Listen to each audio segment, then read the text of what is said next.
परंतु सभी शरीरों में एक ही स्वरूप वाला अभिन्न, अनादि और अनुपम ब्रह्म का वास रहता है। अतः उसमें मैं, तू, तेरे, मेरे आदि की कल्पना तुम कैसे कर रहे हो, यह मेरे मन को अच्छा नहीं लग रहा है। जब इंद्रियातीत ब्रह्म ही सर्व रूपों में, सब जगहों में तथा सब शरीरों में वास करता है, तब तुम यह बात कैसे कह रहे हो कि ये माता पिता, भाई बहन, हित मित्र एवं वैरी हैं। हे अनुज पावन, ये मात्र मन की क्षुद्र कल्पना है। मन में ऐसा विचार करके समस्त बकवास का परित्याग कर दो। यह शरीर तो मांस और अस्थि का ढांचा मात्र है। अब तुम अपने सत्य स्वरूप की खोज करो। इसमें मज्जा, रक्त, पीव और लार की बहुतायत है, जिस पर चमड़े और बाल से श्रृंगार किया गया है। इस अस्थि पंजर में 10 इंद्रिय रूपी दरवाजे दिखाई दे रहे हैं, जिनमें वायु का संचार हो रहा है। इन उपरोक्त अंग उपांगों में तुम्हारे माता पिता कौन हैं, जिससे तुम इतने विकल हो रहे हो? अब तुम ही बताओ कि रक्त, पित्त, मांस, हाथ, पांव, पीठ और वायु, 10 इंद्रियों तथा अन्य दूसरे अंगों में से तुम कौन हो? मेरे अनुसार तुम इन सब से असंग हो। हे पावन, जब लेना, मरना, घटना, बढ़ना, भूख एवं प्यास लगना, ये सब तो शरीर के धर्म हैं। अब तुम अपने धर्म की खोज करो। यही जीवन का सार है। मैं पावन हूं, तुम पुण्य हो, यह तुम्हारा झूठा ज्ञान है। आत्मा से भिन्न जो लिंग सूक्ष्म शरीर है, जो बहुत सी योनियों में जगत में घूमता फिरता रहता है और जो बहुत जन्मों से जगत रूपी कुएं में पड़ा हुआ है, यदि उसे ही तुम अपना स्वरूप मानते हो, तो भी हे तात, तुम सोच करने के योग्य नहीं हो, क्योंकि उन योनियों में भी तुम्हारे बहुत सारे लोग थे। वहां भी तुम्हारे माता पिता, भाई, पुत्र, स्त्री, स्वजन, संबंधी थे तथा अपार वैभव भी था। उनका उसी समय नाश हो गया जब तुम इस जगत रूपी यज्ञशाला में आए। तुम उन सभी की चिंता क्यों नहीं कर रहे हो? क्या तुम समझते हो कि वे सब शोक रहित आत्मज्ञानी थे? अरे, वे पूर्व योनि के माता पिता, बंधु बांधव तो अपने प्राण त्याग कर वन्य पशु हो गए हैं। वे इसी वन प्रदेश में विचरण कर रहे हैं, जिन्हें तुम नहीं जानते हो और अज्ञान के कारण इन्हें पशु समझ रहे हो। हे बुद्धिमान, यह माया में अज्ञान अति विचित्र है। अतः जो तीनों कालों में कभी भी अपने नहीं थे, उन्हें माता पिता, बंधु बांधव मानकर इतना शोक संताप मत करो। तुम भी इस संसार में बहुत बार जन्म ले चुके हो। इस जन्म मृत्यु के क्रम को मैं भली भांति देख रहा हूँ। मैं भी बहुत सी योनियों से घूमता फिरता इस संसार में आया हूँ, जिसे अब अपने ज्ञान नेत्रों से देख पा रहा हूँ। हे तात, पूर्व जन्म की सारी वासनाएं ही शरीर धारण कर नाना प्रकार से नृत्य कर रही हैं, जिसे कर्म कहा जाता है। यही नहीं, ये सब वासना के ही रूप हैं, जो बहुत से स्वजनों, सगे संबंधियों के रूप में दिखाई पड़ रहे हैं। इस जन्म में जो माँ है, वह दूसरे जन्म में दासी बन जाती है, तो तीसरे जन्म में महापापात्मा हो जाती है, चौथे जन्म में वही अपना पुत्र बन जाती है, तो पांचवें जन्म में शत्रु बनकर वध कर डालती है। छठे जन्म में कभी मैं ही उसके यहाँ घोड़ा बनकर आता हूँ, तो वह मुझ पर सवारी करती है और मैं रोता रहता हूँ। सातवें जन्म में वही माता कुत्ता बनकर आ जाती है और सेवकाई कर ऋण चुकाती है। किसी जन्म में मैं मछुआरा बन जाता हूँ, तो ये सभी बंधु बांधव मछलियाँ बनकर मेरे द्वारा जल में डाले गए जाल में फंस जाते हैं। फिर मैं उन्हें अच्छी प्रकार पकाकर भरपेट खाता हूँ। इस प्रकार आज के स्वजन ही अगले जन्म में काल बनकर शत्रु समझकर भाले बर्छे से मार डालते हैं। अतः कभी ये सभी मेरे भोजन बन गए और जब ये पशु बने तो इनके लिए मैं घास पात बन गया। इस प्रकार वासनामय रूप से ये सभी माता पिता, बंधु बांधव एवं हित मित्र अनेक जन्मों में चक्कर काट रहे हैं, जिसे कहां तक कहा जाए। हे तात, हम किन के विषय में शोक संताप करें और किन के विषय में थोड़ी भी चिंता न करें। हे प्रिय, मैं तो अब किसी जन्म में भ्रमण नहीं करूंगा, आवागमन से मुक्त हो जाऊंगा, क्योंकि जिसे अज्ञेय, निर्गुण, निराकार तथा सच्चिदानंद कहा जाता है, मैंने अपने उस सहज स्वरूप को प्राप्त कर लिया है। हे तात, मैं आज तुमसे प्रार्थना कर रहा हूं कि जो कुछ भी अहम रूप है वह सब माया ही है, जो मन में दिन रात मैं, तू, मेरा, तेरा के रूप में प्रकट होती रहती है। अतः तुम इसका सर्वथा त्याग कर दो। यह प्रपंच तुम्हारा मित्र नहीं हो सकता। उसके उपरांत तुम सदा अपने आत्म स्वरूप का स्मरण करते रहो, जिसका कभी जन्म मरण नहीं होता। हे परम बुद्धिमान पावन, तुम्हारे मन को प्रिय लगने वाले तो कोई स्वजन है ही नहीं। तुम तो अपने आप से अपने स्वजन हो। जिस प्रकार दीपक प्रकाश नहीं करता अपितु प्रकाश बिखेरने में निमित्त मात्र दिखाई पड़ता है, तो भी लोग कहते हैं कि दीपक जल रहा है, लेकिन मन के भीतर यह भाव रहता है कि प्रकाश ही प्रकाशित हो रहा है, अर्थात प्रकाश ही किसी पदार्थ या वस्तु को प्रकाशित करता है। उसी प्रकार ज्ञानी भी लोक संग्रह के लिए सदा सम एवं शुद्ध व्यवहार करता है, फिर भी अपने को कर्मों का कर्ता न मानकर सदा अकर्ता ही मानता है। जिसके हृदय में काम रूपी कलंक का वास नहीं है, जो निर्विकार एवं भेद बुद्धि से रहित है, जो परमार्थ पथ में अति कुशल है, वही संपूर्ण वेदों के रहस्य को जानता है। हे पावन, तुम आत्म रूप किसी परमार्थी गुरु से संशय एवं भ्रम का समाधान कराकर अपने सच्चिदानंद घन स्वरूप में स्थित होकर जगत में विचरण करो, जिससे पुनः इस प्रकार का शोक संताप नहीं होगा। मास परायण चौथा विश्राम। हे पार्थ, इस प्रकार जब पुण्य ने अनुज पावन को ज्ञानोपदेश द्वारा समझाया, तब पावन उस अमृतमय ज्ञान से अति हर्षित हो गए। उनका शोक संताप जाता रहा। उसी प्रकार जिसको परम विवेक रूपी मित्र मिल गया है, जिसको अति शीलवान चतुर बुद्धि रूपी सहेली मिल गई है, जिसके पास ज्ञान और वैराग्य रूपी अति निर्मल दो नेत्र हैं, जो सबसे अमृतमय वचन ही बोलता है, उसके पास यदि कभी वज्र के समान दुख आ भी जाए तो वह हृदय में थोड़ा भी शोक संताप नहीं करता। अपने स्वरूप में जो आनंद है, उसके सामने तो तीनों लोकों का सुख अति तुच्छ है। हे पार्थ, जब अपना मन विशुद्ध अमृतमय हो जाता है, तब वह धरती भी सब ओर से परमानंद रस का संचार करने लगती है। हे धैर्यवान, मैं तुम्हें ब्रह्म ज्ञान दे रहा हूँ, इसे स्वीकार करो और इस प्रकार की झूठी ममता त्याग दो। अब तन, मन एवं हृदय की व्याकुलता को त्याग दो और प्रसन्नता पूर्वक जन्म लेने का उद्देश्य प्राप्त कर लो। हे वीर, जब पावन को परम ज्ञान की प्राप्ति हो गई, तो उसी समय उसका समस्त शोक संताप नष्ट हो गया। भगवान से इस अमृतमय आख्यान को सुनकर महात्मा अर्जुन ऐसे बोले, मानो परमार्थ ही मूर्त रूप धारण कर बोल रहा हो।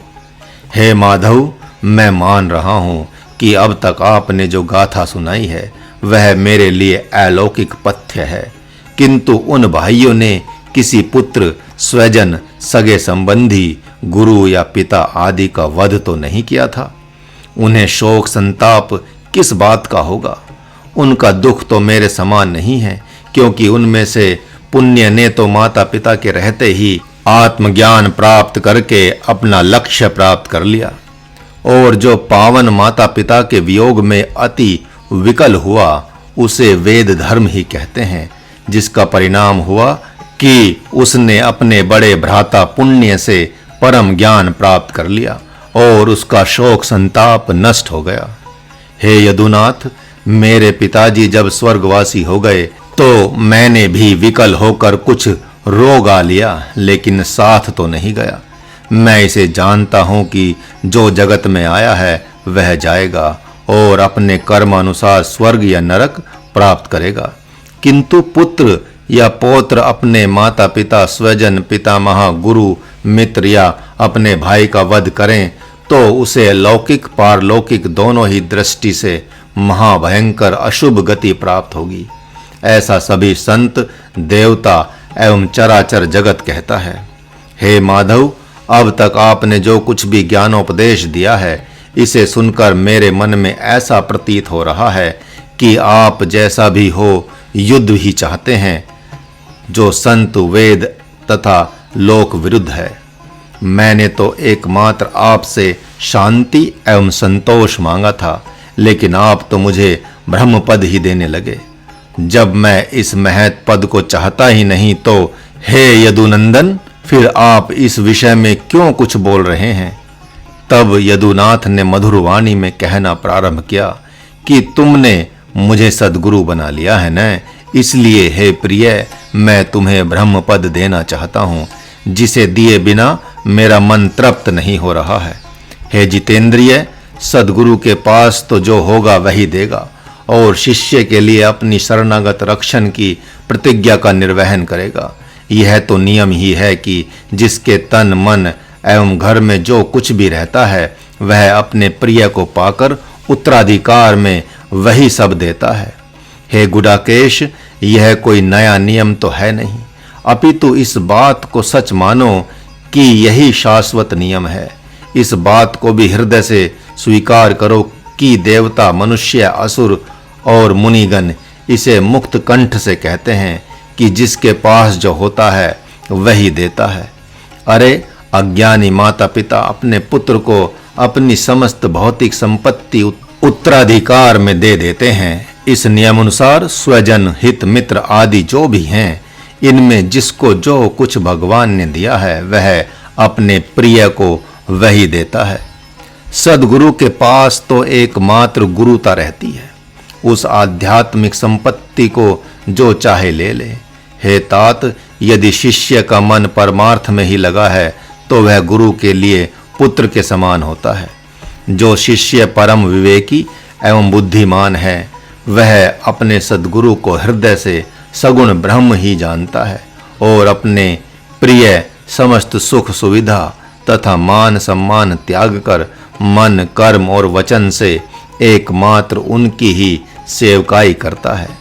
जब ऐसा बुद्धिमान शिष्य मिल जाता है तो गुरुदेव आत्मज्ञान देकर उसकी सब ओर से रक्षा करते हैं तथा ब्रह्म शक्ति एवं अनुपम भक्ति देकर उसे सच में ब्रह्म स्वरूप ही बना देते हैं। ऐसा जानकर हे प्रिय, अब मन में संशय मत करो, मेरा कहना मान लो। हृदय में इस ज्ञान को धारण कर समस्त शोक मोह त्याग दो। हे पार्थ, परम ज्ञान और विज्ञान से संपन्न एक मदालसा नाम की माँ हो चुकी है, जो ब्रह्म रूप ही थी। सारा जगत जानता है कि वह अपने पुत्रों को बाल्यावस्था में ही परम ज्ञान देकर वन को भेज देती है। तुम ही बताओ, क्या उनके पुत्र उनसे ज्ञान की मांग करते थे? ऐसा तो नहीं था, लेकिन तो भी उन्हें वह अवधूत बना ही देती थी। उन्हीं के समान तुम भी ज्ञान भले ही नहीं चाहते हो, किंतु मैं तुम्हें प्रसन्न होकर उस ज्ञान का वरदान दूंगा ही दूंगा। मैं अपने भौतिक पुत्रों को द्वारिकापुरी दे दूंगा और तुम्हारे जैसे परम भक्त को आत्मज्ञान देकर निर्गुण निराकार हो जाऊंगा।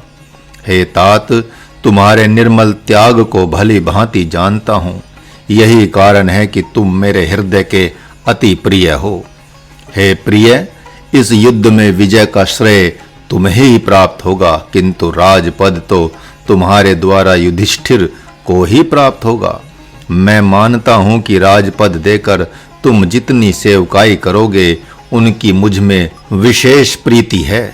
भले ही वे पुनः जुआ खेलकर तुम लोगों के साथ ही विजय स्वरूप प्राप्त हुआ राज्य हार जाएं और तुम लोगों को परतंत्र बना दें, किंतु तुम उन्हीं के सिर पर राज मुकुट रखकर उन्हें ही राजा बनाओगे। भले ही वे ऐसा उलटफेर करके पुनः इस प्रकार का संग्राम क्यों न खड़ा कर दें, किंतु तुम तो उन्हीं की पूजा करोगे। मैं जानता हूं कि तुम इस राजपद को स्वीकार नहीं करोगे। यही कारण है कि मैं तुम्हें परम पद दे रहा हूँ। भले ही तुम परम निर्वाण पद प्राप्त कर जगत में ऐसे ही विचरण करो जैसे भक्त हनुमान। तुम निर्गुण निराकार गति का त्याग कर उन्हीं की भांति इसी शरीर के साथ सन्यासी वेश में रहो, इसमें मुझे आपत्ति नहीं है। हे बुद्धिमान हनुमान जी की ही भांति ज्ञान, भक्ति, जप, तप तथा ध्यान का प्रचार करो। प्रभु के इस वचनामृत को सुनकर हनुमान जी बारंबार प्रसन्न हो रहे हैं। उसी समय उनके मन में अर्जुन के प्रति कुछ विचार आए। उसी समय अर्जुन के मन में ऐसा विचार प्रकट हुआ मानो हनुमान जी मधुर वाणी में कह रहे हैं कि हे बुद्धिमान अर्जुन, भगवान जो कुछ भी कह रहे हैं वह आपके हित के लिए ही है। इनके समान तो आपका जगत में कोई हितैषी है ही नहीं जो आपका इस जगत से उद्धार करे। अतः इनकी बात को आप समर्पित होकर स्वीकार करें। ऐसा सुनकर महात्मा अर्जुन का शरीर पुलकित हो उठा। उन्होंने हनुमान जी को बार बार प्रणाम किया तथा सावधान होकर भगवान के वचनों को हृदय में धारण कर सुनने लगे। महाराज भगवान श्री कृष्ण, भक्त अर्जुन एवं भक्त प्रवर हनुमान जी इन तीनों की सजल नेत्रों एवं पुलकित हृदय से बारंबार वंदना कर रहा है। महाराज के प्रसन्न मन में इस दिव्य छवि को देखकर ब्रह्मा जी एवं महर्षि वशिष्ठ के बीच हुए संवाद की झांकी स्मरण हो रहा है। ब्रह्मा जी ने अपने मानस पुत्र वशिष्ठ से कहा, तुम श्रेष्ठ कौशलपुरी अयोध्या जाकर सूर्य वंश के पुरोहित बन जाओ। ऐसा सुनकर उसे निंदित कर्म बताते हुए वशिष्ठ जी ने जब प्रतिवाद किया, तब ब्राह्मी शक्ति उनके हृदय में स्फुरित हुई कि तुम अपने पिता ब्रह्मा जी की बात स्वीकार कर लो, इसमें तुम्हें आगे लाभ ही लाभ है। क्योंकि निर्गुण ब्रह्म सगुण रूप धारण कर श्री राम के रूप में सूर्य वंश में अवतार लेगा। अपनी अंतरात्मा की ऐसी पुकार सुनकर ब्रह्म ऋषि वशिष्ठ ने शीघ्रता से अयोध्या की ओर प्रस्थान किया और प्रसन्न हृदय से सूर्य वंश का पुरोहित पद स्वीकार कर लिया। उसी प्रकार हनुमान जी की प्रेरणा को चित्त में धारण कर महात्मा अर्जुन भगवान का स्मरण करते हुए युद्ध करेंगे। पुनः भगवान कहने लगे कि हे पार्थ, तुम जो अपने मन में यह सोच रहे हो कि जिन्होंने कंस द्वारा कारागार में डाले गए अपने माता पिता तथा नाना उग्रसेन को अपने हाथों हथकड़ी एवं बेड़ियों से मुक्त कर दिया, वे ही माधव मुझसे कह रहे हैं कि अपने पितामह, भाई, बंधु एवं हित मित्रों का वध कर उद्धार करो। तो सुनो, उसमें और इस घटना में बड़ा अंतर है, इसलिए मन को इतना क्षुब्ध मत करो। वहां तो मेरे नाना उग्रसेन परम भक्त थे और उनका पुत्र राक्षस कंस उनके विपरीत ही व्यवहार करता था, इसलिए उनकी विनती सुनकर ही धर्म रक्षार्थ उसे मारकर पुनः उन्हें राजपद पर अभिषिक्त कर दिया।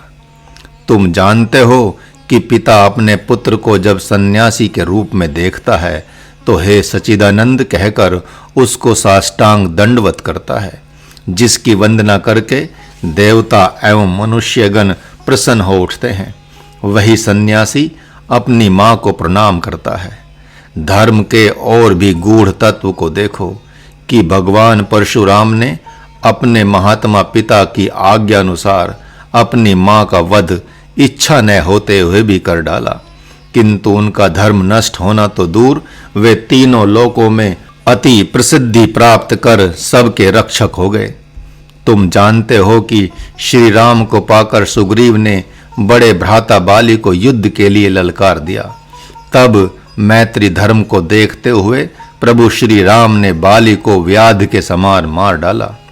उसी प्रकार विभीषण के कहने से उन्होंने ही रावण का वध कर डाला, किंतु धर्म की गति को तो देखो कि सुग्रीव और विभीषण दोनों को अंश मात्र भी पाप नहीं लगा, फिर तुम्हारा हृदय दुखी क्यों हो रहा है? भगवान नरसिंह भक्त प्रहलाद की प्रार्थना सुनकर जगत में प्रकट हुए और उनके असुर पिता हिरण्यकश्यपु को मारकर अपने धाम चले गए। किंतु भक्त प्रहलाद को थोड़ी भी ग्लानि नहीं हुई। फिर तुम्हारी बुद्धि ऐसी विकल क्यों हो रही है?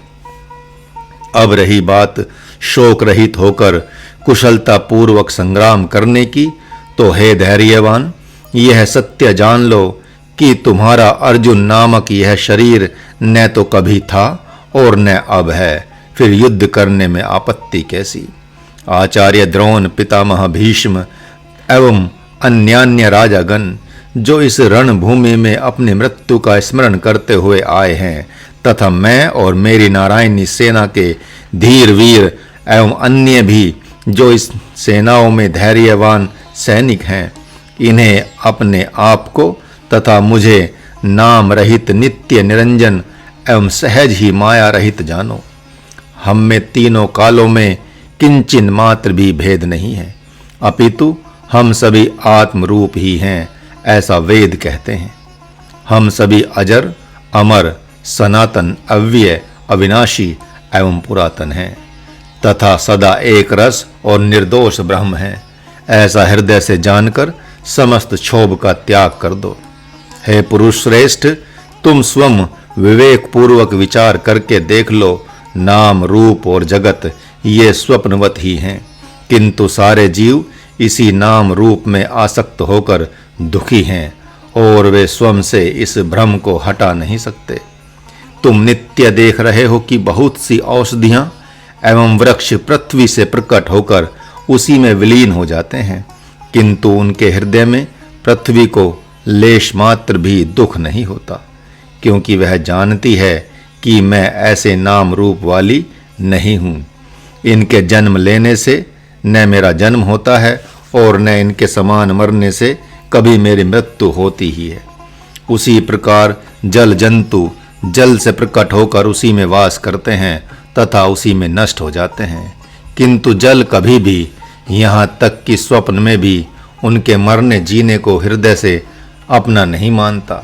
वैसे ही याज्ञिक भक्त अग्नि में मंत्रों द्वारा आहुति दे देकर बहुत से देवताओं को प्रकट कर लेते हैं तथा जब तक मंत्र का प्रभाव रहता है अपना प्रयोजन सिद्ध करते हैं। किंतु हे प्रिय, जब मंत्र का प्रभाव समाप्त हो जाता है तब वे पुनः देवता अग्नि में हो जाते हैं। वे अग्नि से प्रकट होकर अग्नि में ही समा जाते हैं, लेकिन अग्निदेव कभी इस प्रकार विलाप नहीं करते जैसा कि तुम कर रहे हो। वे अर्थात अग्निदेव मंत्रों द्वारा ही उन देवताओं का प्रकट होना और पुनः अग्नि में हो जाना मानते हैं, इसलिए वे उनके कारण स्वप्न में भी अपने स्वरूप को नहीं भूलते। हे प्रथापुत्र, योगी गण कुंभक प्राणायाम आदि योगिक क्रियाओं से वायु का स्तंभन करके अपनी इच्छा अनुसार आयु धारण कर जगत में जीते हैं। उससे ही वे नाना प्रकार की रिद्धि सिद्धियों को प्राप्त कर लेते हैं, किंतु वायु देवता कभी भी उनके भुलावे में नहीं आते। वे अपने स्वरूप को उन रिद्धि सिद्धियों से सदा ही निर्लेप मानते हैं, इसलिए उनके चित्त में कभी भी विक्षेप नहीं होता। आकाश में बादल नित्य प्रति प्रकट होकर गरजते रहते हैं, बिजली चमकती है, पुनः बरसात हो जाती है। इतना ही नहीं, उसमें अनेक लोक प्रकट और विलीन होते रहते हैं, किंतु आकाश सदा शोक रहित ही रहता है। वह सदा ही उदासीन एवं सम शांत रहता है, उसका चित्त कभी तनिक भी क्षुब्ध नहीं होता। आकाश उन लोकों के तथा बादल और विद्युत आदि किसी के गुण और दोषों से दूषित नहीं होता, क्योंकि उसका हृदय अति विशाल, सम शांत एवं अति निर्दोष है। अतः तुम्हारा भी यही व्यवहार इन्हीं पांचों तत्वों के समान होना चाहिए। हे पार्थ, इसी प्रकार तुम भी चिंतन करो। सच पूछो तो तुम निर्गुण निराकार आत्मा से ही यह पार्थ और द्रोण, भीष्म, भाई, हित, मित्र, मामा एवं नाना आदि पुरुष प्रकट होकर तुझ में ही विलीन हो जाते हैं। भले ही इनका वध करो या न करो, मैं सत्य कहता हूँ, तुझ शुद्ध सच्चिदानंद घन परमात्मा में ही असंख्य जगत छाया की तरह प्रकट होकर विलीन हो जाते हैं। फिर रोने कलपने का स्थान ही कहाँ है। उसी प्रकार हे तात, युद्ध के बहाने स्वजनों, गुरुजनों, हित मित्रों तथा कौरव आदि छाया रूप भाइयों के छिपने का अंतर्ध्यान होने का यही समय है। अतः अपने मन में व्यर्थ दोष को स्थान मत दो। यथार्थ में तो हम सभी अविनाशी, अव्यक्त, निर्लेप, सम, शांत और निराकार आत्मा ही हैं। मैं ही ऐसा नहीं कहता, अपितु संत, शास्त्र और वेद भी ऐसा ही कहते हैं कि हम सदा से हैं और सदा ही रहेंगे। इसे आचार्य द्रोण एवं पितामह भीष्म अच्छी प्रकार जानते हैं, भले उन्हें संसार में इसकी सिद्धि न हुई हो। तुम प्राय लौकिक भाषा में सुनते ही हो कि बालक युवा होकर दंभ भरता है और वही युवा वृद्ध होकर पुनः मर जाता है तथा अपने कर्मानुसार स्वर्ग या नरक प्राप्त करता है। कोई कहता है कि इस शिशु ने अपने कर्मानुसार यहाँ जन्म लिया है, पुनः जवान तथा वृद्ध होकर कहीं प्रयाण कर जाएगा। कुछ अन्य कहते हैं कि पता नहीं यह शिशु किस योनि से आया है और क्यों इस जगत में भ्रमित हो रहा है। कुटुंब के अन्य लोग उसे देखकर हंसते हुए कहते हैं कि कौन सा पुरुष इस रूप में हमारे घर आया हुआ है जो बालक है, युवा होगा और फिर वृद्ध होकर मर जाएगा। हे परंतप, वे मूढ़ पुरुष ही ऐसी झूठी बातें कहते हैं जिन्होंने जप तप योग से चित्त को शुद्ध नहीं किया है। जब रथ अति वेग से धरती पर दौड़ता है तो उस पर बैठे हुए बालक कहते हैं कि सारा जगत भाग रहा है। इसी प्रकार समुद्र किसी नदी के समान तो है नहीं जिसमें उसके समान जल का बहाव हो, परंतु अज्ञानी पुरुष कहते हैं कि समुद्र का जल बह रहा है, तो भी सभी मूर्ख उन्हीं लोगों को चतुर मानते हैं। उसी प्रकार कोई इस बात पर विचार नहीं करता है कि यथार्थ में वह पुरुष कैसा है जो शिशु, युवा और वृद्ध जैसा प्रतीत होता है। अरे, इस जड़ शरीर में तो ऐसी सामर्थ्य नहीं है कि वह शिशु, युवा और वृद्ध बन जाए। इसमें इतनी भी सामर्थ्य नहीं है कि जन्म ले और मर जाए। फिर इसके विषय में कोई क्या कह सकता है। सभी देखते हैं कि जो इसके साथ रहता है वही शिशु, युवा और वृद्ध हो गया, ऐसा कहा जाता है। यह सच है कि वह जिस दिन इसे छोड़कर चला जाता है तो 1-2 दिन में ही यह सड़ गल जाता है। इससे यही सिद्ध होता है कि शरीर कोई अन्य है तथा इसमें वास करने वाला पुरुष कोई अन्य है। जैसे तुम अर्जुन, भीष्म, द्रोण आदि नाम एवं रूपों को विषादी होकर देख रहे हो।